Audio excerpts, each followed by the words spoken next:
মানে কার তেতো লাগছে? তোমাদের তেতো লাগছে নাকি কার তেতো লাগছে? ওর কার? তাই বলো হুসেন। এই আমি কত কালো হয়ে গেছি, ওই বাড়িতে গেলে না আমি ভীষণ কালো হয়েছে জানো তো, সেটা বুঝতে পারি না কেন। কত ঘষে মেজে পরিষ্কার হয়ে একটু তাও কালো হয়ে যায়, যদি বলো কিরকম খারাপ লাগে। আমার খুব ভালো লাগছে তোমার সঙ্গে কথা বলে, সত্যি আমারও খুব ভালো লাগছে তোমার সঙ্গে কথা বললে।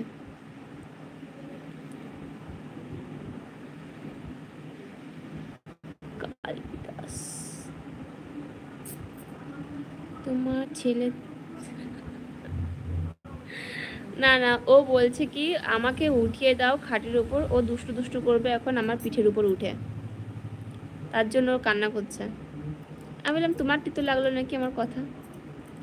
একটা দিন জন্য রাতে লাইভে শাড়ি পরে এসো। রাখবো রাখবো, কথা রাখবো, ঠিক আসবো। বাট যেদিনকে আমি আসবো তাহলে তুমিই আসলে না তখন। কে? বাইরে তো।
ঢিপে দাও ঢিপে দাও, এখন ঢিপে দাও, ঢিপে দাও। এ না ওই যে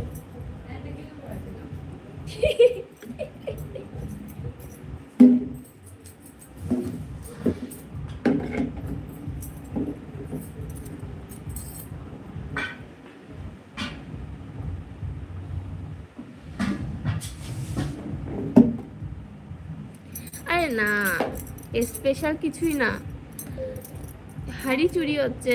শ্রাবণ মাস পড়েছে, শ্রাবণ মাসে হাড়ি চুরি পড়তে হয় নাকি, তো এর জন্য পড়ে ফেলেছি। এখন আর আগে তো চলতো না, বাস এখন সব বাইরে থেকে দেখে দেখে এখানে পড়ছে, তো ভাবলাম আমি একটু পড়ে নিই, সবাই যখন পড়ছে তাই আমি একটু পড়ি।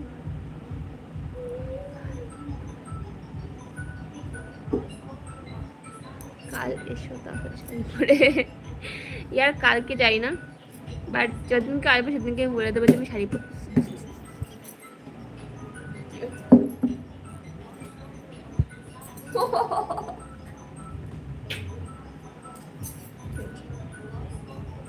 আমাকে মেরে আমার কোলে শুয়ে পড়লো দেখো।